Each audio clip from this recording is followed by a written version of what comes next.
আসসালামু আলাইকুম। সম্মানিত দেশবাসী, আপনাদের সঙ্গে একটা হাস্যকর বিষয় নিয়ে আলোচনা করতে আসলাম। বিগত 17.5 বছর বাংলাদেশ জাতীয়তাবাদী দল সর্বোচ্চ সাফার করেছে। এর অন্যতম প্রধান কারণ ছিল ভারত বিদ্বেষ। দেশনেত্রী বেগম খালেদা জিয়া, তারুণ্যের অহংকার জনাব তারেক রহমান বা বিএনপির যে কোনো পর্যায়ের নেতৃবৃন্দকে ভারত কখনো তাদের নিজের গ্রিপে আনতে পারেনি। আর ভারত বিদ্বেষের কারণেই বা পার্শ্ববর্তী দেশের সঙ্গে উলঙ্গ সম্পর্কের তৈরি করেনি কখনো বিএনপি, যার ফলশ্রুতিতে বিগত 17 বছর তাদের দাদাদের পা চাটা গোলামকে ক্ষমতায় রেখেছিল দাদারা। অনেক প্রোটেস্ট হয়েছে, অনেক আন্দোলন হয়েছে, অনেক সংগ্রাম হয়েছে, অনেকে রক্ত দিয়েছে, কিন্তু কোনো কিছুতেই কিছু হয়নি, কারণ দাদাদের নোংরা সাপোর্ট ছিল, নির্লজ্জ সাপোর্ট ছিল শেখ হাসিনার উপরে।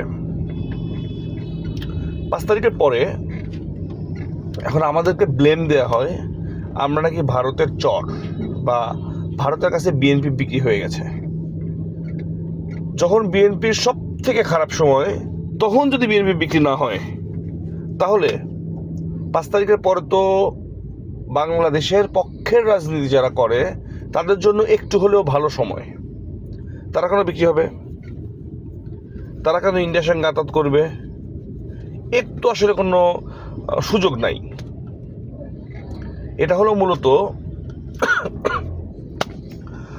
বিগত 17 বছর যারা গুপ্ত রাজনীতির চর্চা করেছে বাংলাদেশে, বা গুপ্তভাবে আওয়ামী লীগের সঙ্গে থেকে যারা রাজনীতি করেছে, এটা তাদের একটা ন্যারেটিভ। তারা এই বয়ানটা আসলে বাংলাদেশের মার্কেটে ছাড়তে চায় যে বিএনপি আসলে ইন্ডিয়ার কাছে বিক্রি হয়ে গেছে বা ইন্ডিয়ার সঙ্গে আতাত করে ফেলেছে, দেশনায়ক তারেক রহমান ইন্ডিয়ার পক্ষে কাজ করছে, এরকম বলতে চায়।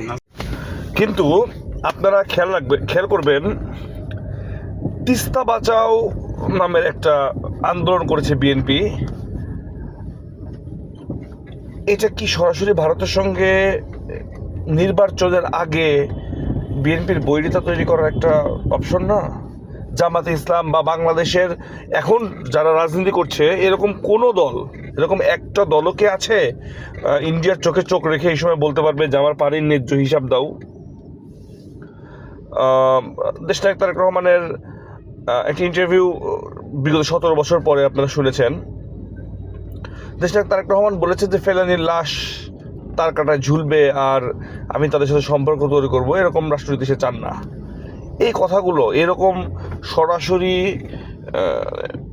পার্শ্ববর্তী দেশের সঙ্গে উলঙ্গ বেহায়াপনা পররাষ্ট্রনীতি দেশনায়ক তারেক রহমান কখনোই গ্রহণ করবে না।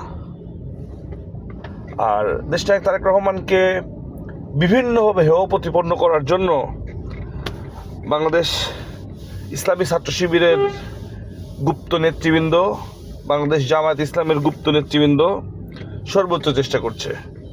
প্রিয় দেশবাসী, সজাগ থাকবেন। ষড়যন্ত্র হয়নি শেষ। সজাগ থাকো বাংলাদেশ। ধন্যবাদ।